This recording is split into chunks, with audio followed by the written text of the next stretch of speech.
नमस्कार दोस्तों, जय हिंद, वंदे मातरम। सभी प्यारे मित्रों का वेलकम, अभिनंदन है। टीटी परिवार, शिक्षकों के परिवार जायसवाल कोचिंग सेंटर पर पावर्ड बाई शिक्षा ही प्रकाश है। दोस्तों, आज की क्लास में हम बात करने वाले हैं पर्यावरण ईवीएस के एनसीईआरटी के पैटर्न पर। प्रैक्टिस सेट 2 की बात करेंगे। कल से आपके सिलेबस के अकॉर्डिंग प्रैक्टिस सेट शुरू हो चुका है और लगभग दोस्तों प्रैक्टिस सेट में 500 प्लस क्वेश्चन करने वाले हैं। हो सकता है अगर आपका सपोर्ट मिलेगा तो 1000 हम एमसीक्यूज क्वेश्चन भी कर देंगे, लेकिन अभी टारगेट हमारा 500 प्लस क्वेश्चन को करना, प्रैक्टिस सेट में लाना। और सभी आपके जो सिलेबस कंसेप्ट वाइज, ठीक है, जो क्लासेज हैं आपकी, जो आपके मेन आपका जो सिलेबस है उसके अकॉर्डिंग यहाँ पे कलेक्ट किया गया है। तो चलिए शुरू करते हैं। क्या आप तैयार हैं? क्या आप लोग तैयार हैं? टॉप 20 क्वेश्चन रहने वाले हैं और 20 में से आपका स्कोर क्या है, क्या आप बताने के लिए तैयार हैं, क्या आप कमेंट करने के लिए तैयार हैं? और 15 प्लस स्कोर कीजिए और जीनियस बनिए। तो चलिए शुरू करते हैं। पहला प्रश्न आपके स्क्रीन पर, टाइम शुरू होता है दोस्तों, कमेंट कीजिएगा। पहला प्रश्न प्यारा सा प्रश्न है। प्रश्न यह पूछा जा रहा है कि जल चक्र के क्रम में जल की कौन सी अवस्थाएं पाई जाती हैं? जो जल चक्र के क्रम होते हैं, ठीक है, इस क्रम में जो है जल की कौन सी अवस्थाएं पाई जाती हैं? जल तरल अवस्था में, वाष्प गैस अवस्था में, बर्फ ठोस अवस्था में, या लिंडेमान की बात करेंगे। सभी कमेंट करेंगे। जल चक्र के क्रम में जल की कौन सी अवस्था पाई जाती है? एक ही बात आता है, हम ऑप्शन नंबर यहाँ पे जो लिंडेमान है यह क्या आ गया है, मिसप्रिंट हुआ है। यहाँ पे क्या होना चाहिए? उपरोक्त सभी होना चाहिए। ठीक है, मिसप्रिंट हो गया है तो उपरोक्त सभी ऑप्शन दिया गया आपका, डी ऑप्शन उपरोक्त सभी वाला होगा। तो जल चक्र के क्रम में जल की कौन सी अवस्थाएं होंगी? आपकी जल तरल अवस्था में होता है, पानी हो गया, वाष्प में भी, वाष्प के रूप में भी होता है, और बर्फ के रूप में यानी ठोस अवस्था के रूप में भी होता है। तो डी ऑप्शन उपरोक्त सभी हो जाएगा। ठीक है, ठोस अवस्था में भी पाई जाता है। जल चक्र के अभिप्राय मतलब होता है सूर्य की ऊष्मा से जो जल राशियों को जल वाष्पीकृत होकर वायुमंडल में जब जाता है, जो अधिक ऊंचाई पर संघनित होकर बादल बनता है, यही जल वर्षा का संघनन के अन्य रूपों में फिर पुनः पृथ्वी पर आ जाता है। दूसरा प्रश्न ध्यानपूर्वक देखिएगा। 10% का नियम किसने दिया था? ओडेम ने, लिंडेमान ने, टेंसले ने, हेकले ने। सभी कमेंट करें। अब ये 10% का नियम आप बोलेंगे मैथ गणित कहाँ गया? पर्यावरण की बात कर रहे हैं, मैथ गणित की नहीं बात कर रहे हैं। सर क्या पढ़ा रहे हैं भैया? हर एक भाई बहन गृहिणी से निवेदन करता हूँ, समझिएगा। 10% का नियम, मैंने ये आपको ये पता हो गया होगा, कुछ लोग मेरे भाई बहन हैं जान गए होंगे क्योंकि आप सभी लोग ज्ञानी है, सर्वज्ञ व्याख्याता लोग हैं। ठीक है, तो 10% का नियम ये क्या है? खनिज से संबंधित खाद्य श्रृंखला। अब आपको ध्यान आ गया होगा कि खाद्य श्रृंखला 10% का नियम अब आप लोग समझ गए होंगे शायद। 60% तक तो आपने समझ लिया होगा। खाद्य श्रृंखला में सभी को पता है जो उसके ऊर्जा का रूपांतरण होता है कितना होता है? 10% होता है। और ये बताने वाले कौन हैं? आपके ऑप्शन नंबर किसकी बात कर रहे हैं? बी की बात कर रहे हैं, लिंडेमान की बात कर रहे हैं। जी हाँ, लिंडेमान ने ही बताया था, ये 10% का नियम दिया था। तीसरा प्रश्न आपकी स्क्रीन पर है, सभी कमेंट करेंगे। भारत में शंकुधारी वन कहाँ पाए जाते हैं? सभी कमेंट करेंगे। भारत देश है जो हमारा, इसमें शंकुधारी जो वन है कहाँ पर पाए जाते हैं? यूरोप में पाए जाते हैं, उत्तर अमेरिका में पाए जाते हैं, साइबेरिया में, या उपयुक्त सभी जगह। अब यहाँ पे आप लोग बोलेंगे भारत में यहाँ पे बात की गई है और ऑप्शन आपके देश दिए गए हैं, तो भारत में शंकुधारी वन पाए जाते हैं, उपयुक्त सभी जगह में पाए जाते हैं। ठीक है, आपका डी ऑप्शन यहाँ पर सही हो जाएगा। ठीक है, और भारत की बात करते हैं। देखिए, पृथ्वी के उत्तरी गोलार्ध की बात करेंगे, नॉर्थर्न हेमिस्फीयर की बात करेंगे, जैसे यूरोप, एशिया, उत्तर अमेरिका, मध्य अमेरिका, साइबेरिया, ये सभी जो होते चिरस्थायी या बहुवार्षिक, जी हाँ, चिरस्थायी या बहुवार्षिक वन हैं, जिसे शंकु वृक्ष पाए जाते हैं। शंकु यानी छोटे वृक्ष, और इन पेड़ों से लकड़ी भी प्राप्त होती है। शंकु के आकार के सभी लोग जानते हैं। शंकु कैसा होता है? अगर हम शंकु बना देंगे तो आपको पता है ऐसे एक शंकु होता है। ठीक है, शंकु बन गया आपकी स्क्रीन पर, ये है शंकु, और इसी टाइप के वृक्ष होते हैं, इनसे लकड़ी भी प्राप्त होती है। और पाए जाने वाले अकशेरुकी जंतु, इसमें जंतु क्या क्या पाए जाते हैं? जैसे बर्र हो गया, ठीक है, बीटल्स हो गया, चीड़ हो गया, फ्लाई हो गया। ठीक है, ये कशेरुकी जंतु, हय्याला, कठफोड़वा जो आपको सोचते होंगे, कठफोड़वा आप जानते हैं ना, सभी लोग जानते होंगे। वुड पीकर जिसे बोलते हैं, गिलहरी हो गई, हिरण हो गया, भालू हो गया, लोमड़ी हो गया, ये सारे यहाँ पर रहते भी हैं। चौथा प्रश्न देख लेते हैं, स्क्रीन पर है।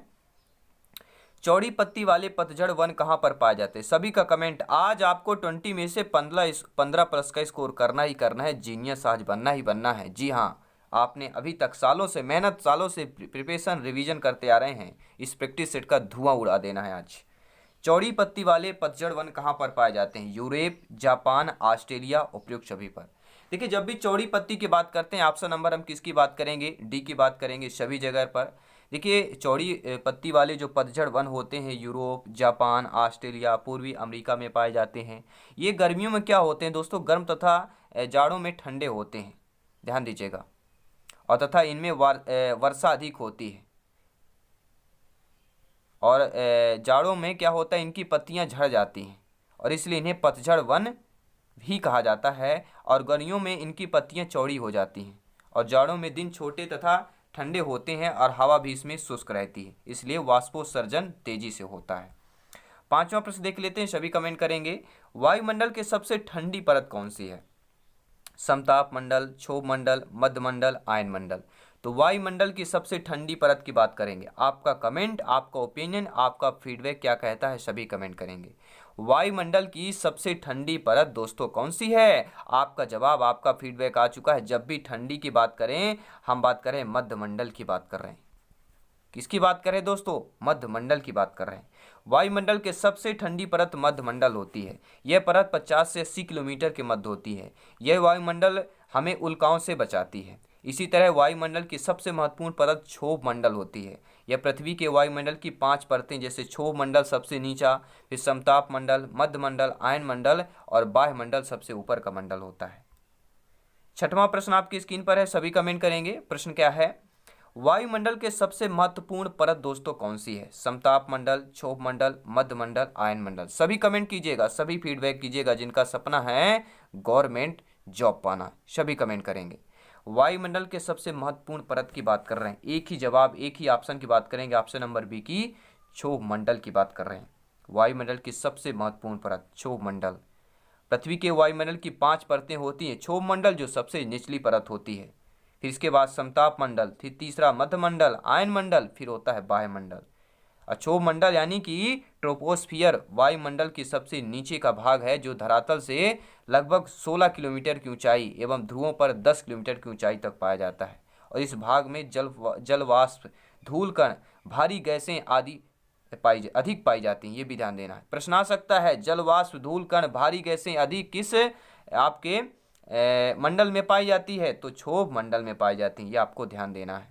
और क्षोभ मंडल में क्या होता है? इस भाग में वायु कभी शांत नहीं हो रहता है और यहाँ आंधी, मेघ गर्जन, विद्युत का चमकना, कड़कना इत्यादि अनुभव आपको होते ही रहते हैं। हम क्षोभ मंडल की बात करेंगे, सबसे निचली परत की बात कर रहे हैं।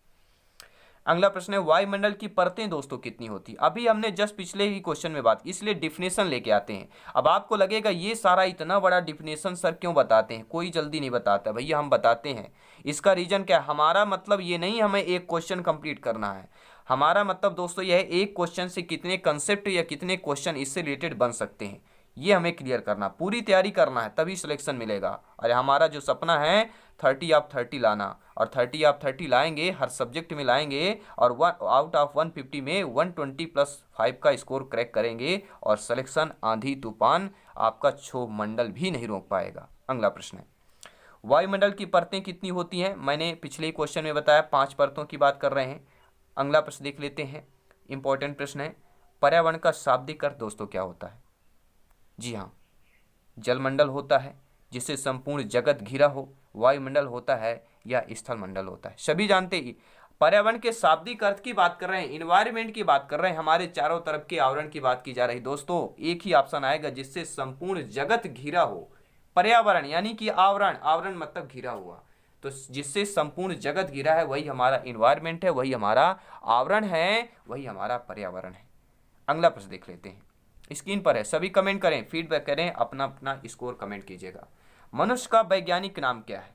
ओविज अराइज है, होमो सेपियंस है, साइट्रस सोनेंसिस है या प्लेटनिस्टा गैंगटिका की बात करेंगे। मनुष्य का, जी हाँ, हमारे और आपका वैज्ञानिक नाम, साइंटिफिक नेम आ जाए तो अब हम क्या करेंगे भैया?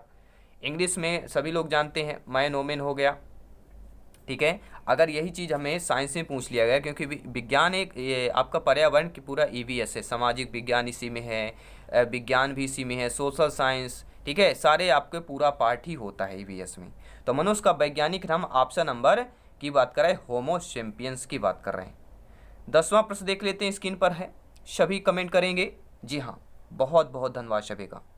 आई थिंक सभी प्यारे मित्र वीडियो को लाइक एक बार अवश्य कर लें। जी हाँ, बहुत बहुत धन्यवाद वीडियो लाइक करने के लिए, सपोर्ट करने के लिए। चैनल को जरूर सब्सक्राइब करें अगर आपने अभी तक भी नहीं किया है, और लाइक शेयर करते रहें। बात करेंगे अगले प्रश्न की। चिपको आंदोलन की शुरुआत दोस्तों किसने की थी? सुंदरलाल बहुगुणा, राजेंद्र सिंह, श्रीमती राधाबेन या मेधा पाटकर की बात करेंगे। देखिए, सभी लोग जानते हैं कि पर्यावरण वुमेन के नाम से कौन प्रसिद्ध है? मेधा पाटकर की बात करेंगे। चिपको आंदोलन की शुरुआत की बात करते हैं तो जब भी चिपको आंदोलन का नाम आता है, बहुगुणा जी पहले पधार जाते हैं। जी हाँ, बहुगुणा जी पहले पधार जाते हैं, ठीक है, प्रकट हो जाते हैं। 11वें नंबर प्रश्न क्या कह रहा है आपका? देखिएगा, ईवीएस के एनसीईआरटी का पार्ट 2 है। इस वीडियो को देखने के बाद आप जाएंगे, ठीक है, पर्यावरण एनसीईआरटी का आपका प्रैक्टिस क्वेश्चन नहीं गए, पर्यावरण प्रैक्टिस क्वेश्चंस आप सर्च करेंगे, प्लेलिस्ट में देखेंगे, आपको मिल जाएगा।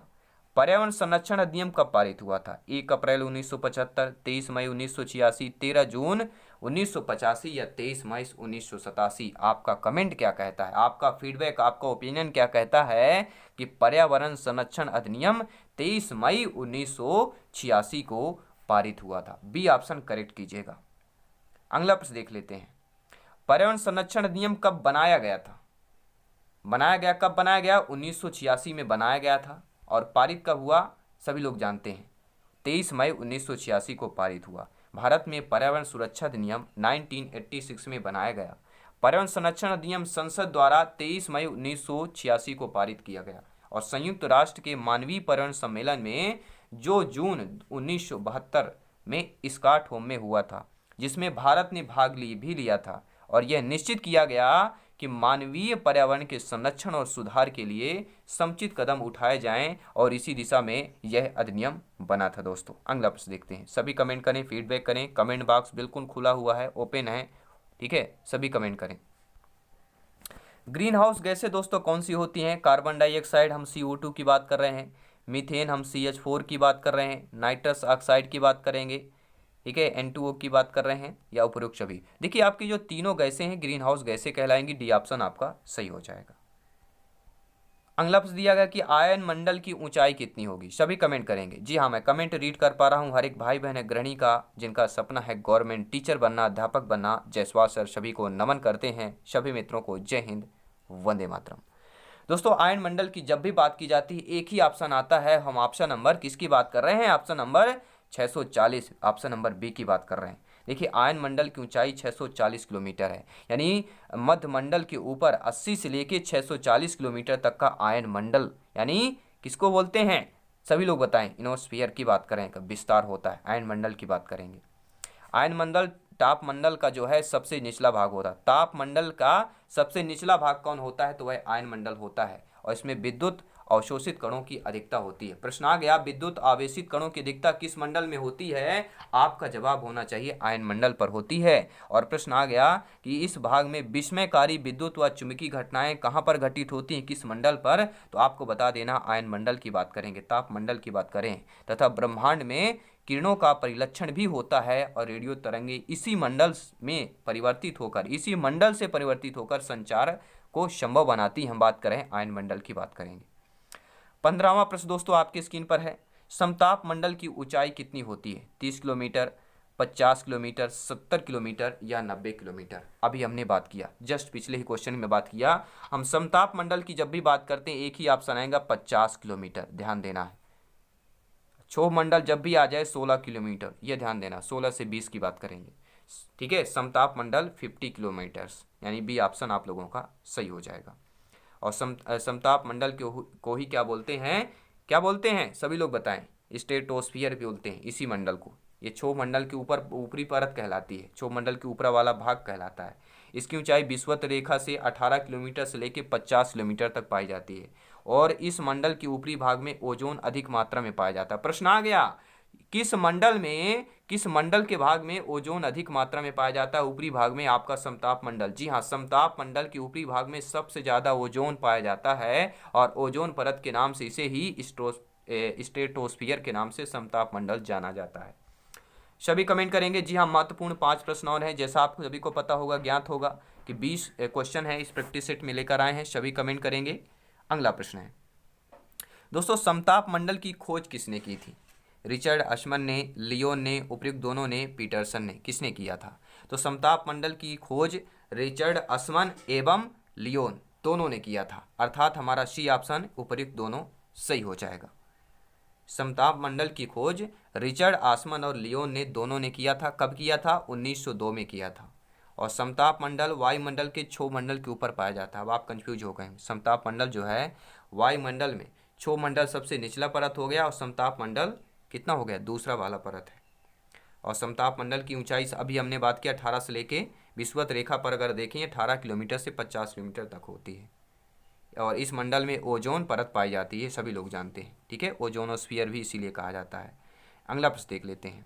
क्षोभ मंडल का दोस्तों अर्थ क्या होता है? वायुमंडल की सबसे ऊपरी परत, वायुमंडल की सबसे निचली परत, ए व बी दोनों या इनमें से कोई नहीं। तो सब भी जानते हैं क्षोभ मंडल की जब भी बात की जाती है वायुमंडल की सबसे निचली परत को ही हम क्षोभ मंडल बोलेंगे या अर्थ कहला जाएगा या परिभाषा भी कह सकते हैं। तो बी ऑप्शन आपका करेक्ट आंसर, राइट आंसर हो जाएगा। ठीक है, अगर ध्रुवों पर देखें तो 8 किलोमीटर तथा विषुवत रेखा पर 18 किलोमीटर की ऊंचाई तक यह पाई जाती है आपकी क्षोभ मंडल। और इस मंडल में तापमान के गिरने की दर 165 मीटर की ऊंचाई से 1 डिग्री सेल्सियस तथा 1 किलोमीटर की ऊंचाई पर 6.4 डिग्री सेल्सियस होता है। और क्षोभ मंडल वायुमंडल की कुल राशि का 90% भाग पाया जाता है। और आंधी, बादल, वर्षा, प्राकृतिक घटनाएं इसी मंडल में घटित होती। बहुत बार आपके एग्जाम में पूछा गया है कि आंधी, बादल, वर्षा घटनाएं किस मंडल पर होती हैं? तो आपके क्षोभ मंडल में होती हैं। और इसी में धरातली जीवों का संबंध इसी मंडल में होता है, क्षोभ मंडल से होता है। इसी के अंतर्गत भारी गैसें, जल वाष्प, धूल कण अधिकतम भाग रहता है इसमें। और इस मंडल में ऊंचाई क्या है? सर्दी की अपेक्षा गर्मी अधिक होती है। और इस मंडल की ऊपरी सीमा को क्या कहते हैं? क्षोभ मंडल ट्रोपोपाउच की भी कहते हैं। सभी कमेंट करें। क्षोभ सीमा क्या कहते हैं? ट्रोपोपाउच की बात करेंगे। अगला प्रश्न क्या है? पर्यावरण के कितने प्रकार होते हैं? सभी कमेंट करें। 5 प्रकार, 3 प्रकार, 7 प्रकार, 2 प्रकार। हम इन्वायरमेंट की बात करेंगे। हम ऑप्शन नंबर बी की बात कर रहे हैं। 3 प्रकार की बस। देखिए, सामान्यतः 3 प्रकार के होते हैं। नॉर्मल तौर पर देखें, पहला होता है प्राकृतिक पर्यावरण, दूसरा होता है मानव निर्मित पर्यावरण और तीसरा होता है सामाजिक, समाज के द्वारा जो पर्यावरण निर्मित होता है। पहले देखिए प्राकृतिक के बारे में जान लेते हैं। प्राकृतिक पर्यावरण के अंतर्गत या नेचुरल इन्वायरमेंट जो होता है, सभी जैविक या ऑर्गेनिक एवं इनऑर्गेनिक, जैविक अजैविक तत्व शामिल होते हैं जो पृथ्वी पर प्राकृतिक रूप से पाए जाते हैं। और मानव निर्मित पर्यावरण में यानी मैन मेड इन्वायरमेंट के अंतर्गत वे सभी स्थान सम्मिलित हैं जो मानव ने कृत्रिम आर्टिफिशियल रूप में निर्मित किए हैं, जैसे कृषि क्षेत्र, औद्योगिक शहर, वायुपत्तन, अंतरिक्ष स्टेशन आदि सारी चीज़ें। और सामाजिक पर्यावरण, सोशल इन्वायरमेंट का हम बात कर रहे हैं, में सांस्कृतिक मूल्य एवं मान्यताओं को सम्मिलित किया जाता है। और पृथ्वी पर भाषाई, धार्मिक, रीति रिवाज, जीवन शैली आदि के आधार पर सांस्कृतिक यानी कल्चर इन्वायरमेंट का निर्माण होता है। 2 महत्वपूर्ण लाजवाब प्रश्न इस प्रैक्टिस सेट पर बचे हैं। अब देखते हैं आपका स्कोर, आपका कमेंट क्या आता है, आपका फीडबैक क्या मिलता है। पर्यावरण शब्द की उत्पत्ति किस भाषा से हुई दोस्तों? अंग्रेजी भाषा से, हिंदी भाषा से, फ्रेंच से या लैटिन भाषा से? आपका कमेंट, आपका फीडबैक, आपका ओपिनियन क्या कहता है? सभी कमेंट करेंगे। पर्यावरण शब्द की उत्पत्ति की जब भी बात की जाए ऑप्शन नंबर सी क्लिक करिएगा। हम फ्रेंच भाषा की बात करेंगे। जी हाँ, पर्यावरण शब्द की उत्पत्ति फ्रेंच भाषा से हुई है। पर्यावरण शब्द की उत्पत्ति फ्रेंच भाषा के इन्वायरन से हुई है, जिसका तात्पर्य या अर्थ होता है आवृत्ति या घिरा हुआ। पर्यावरण जैविक यानी कि हम बायोटिक की बात करेंगे या एबायोटिक, जैविक अजैविक अवयवों में क्या होता है? सम्मिश्रण है जो जीवों को अनेक प्रकार से प्रभावित करता है। और पर्यावरण के कुछ कारक संसाधन के रूप में भी कार्य करते हैं और अन्य कारक नियंत्रक का कार्य करते हैं। और बता दें दोस्तों कि जीवधारियों एवं वनस्पतियों के चारों ओर जो आवरण है वही दोस्तों पर्यावरण कहलाता है। और अंतिम प्रश्न इस प्रैक्टिस सेट का पर्यावरण एनसीईआरटी का प्रैक्टिस सेट नंबर 2 का 20वां प्रश्न है। सभी कमेंट कीजिएगा। भारत में सबसे ज़्यादा तेंदुए दोस्तों कहाँ पर पाए जाते हैं? सभी कमेंट करेंगे। जी हाँ, मोस्ट इंपॉर्टेंट, पर्यावरण प्रैक्टिस क्वेश्चन का आपको प्लेलिस्ट में मिल जाएगा। सारे वीडियोज वहाँ पर हम क्रमवाई कर देंगे। पहली बार विजिट कर रहे हैं तो इसका पहला पार्ट आपको प्लेलिस्ट मिल जाएगा, पर्यावरण प्रैक्टिस क्वेश्चंस, ये ध्यान देना। भारत में सबसे ज़्यादा तेंदुए राजस्थान, उड़ीसा, मध्य प्रदेश, महाराष्ट्र। देखिए सभी लोग जानते हैं टाइगर राज्य हमारा मध्य प्रदेश कहलाता है और सबसे ज़्यादा तेंदुए का जब भी बात की जाए हमारा मध्य प्रदेश ही आता है। जी हाँ, भारत का दिल की कहे जाने वाली बात कर रहे हैं। जितने मेरे प्यारे भाई ने एमपी से कितने रिलेटेड यहाँ पे एमपी से कितने हैं सभी लोग कमेंट करेंगे। एमपी से कितने भाई बहन हैं कमेंट करेंगे। राजस्थान से कितने हैं, उत्तर प्रदेश से कितने हैं, सभी कमेंट करेंगे। देखिए दोस्तों, हम बात कर रहे हैं कि मध्य प्रदेश में अभी जो 2020 की बात कर रहे हैं दिसंबर की, 3421 तेंदुए थे मध्य प्रदेश में पाए गए। और कर्नाटक में दूसरे नंबर पर है 1783 और महाराष्ट्र में 1690, तीसरे नंबर पर महाराष्ट्र है। तो ये भी ध्यान देना कि अगर द्वितीय पूछा जाए तो आपको क्या करना है, कर्नाटक, तृतीय पूछा जाए तो महाराष्ट्र करना है और प्रथम तो हमारा मध्य प्रदेश सही है। यानी मध्य भारत और पूर्वी घाटों में तेंदुओं की संख्या सर्वाधिक 8071 है, इन सभी को मिला दिया जाए तो। और इस क्षेत्र में मध्य प्रदेश, महाराष्ट्र, राजस्थान, उड़ीसा, छत्तीसगढ़, झारखंड, तेलंगाना और आंध्र प्रदेश है। तो ये दोस्तों प्रैक्टिस सेट आपको कैसा लगा, ये क्वेश्चन कैसे थे, कमेंट करके फीडबैक करके जरूर बताएं। और इसी तरह सपोर्ट करते रहें, वीडियो को लाइक शेयर करते रहें, सपोर्ट करते रहें। हर एक क्लास, हर एक कंसेप्ट इंपॉर्टेंट है क्योंकि यहाँ पर तैयारी आपके सिलेबस के अकॉर्डिंग है, एनसीईआरटी के पैटर्न पर है, क्योंकि सिलेक्शन यहाँ पर 101% श्योर एंड प्योर है। जी हाँ, जल्दी मिलते हैं नेक्स्ट क्लास पर। धन्यवाद सभी का।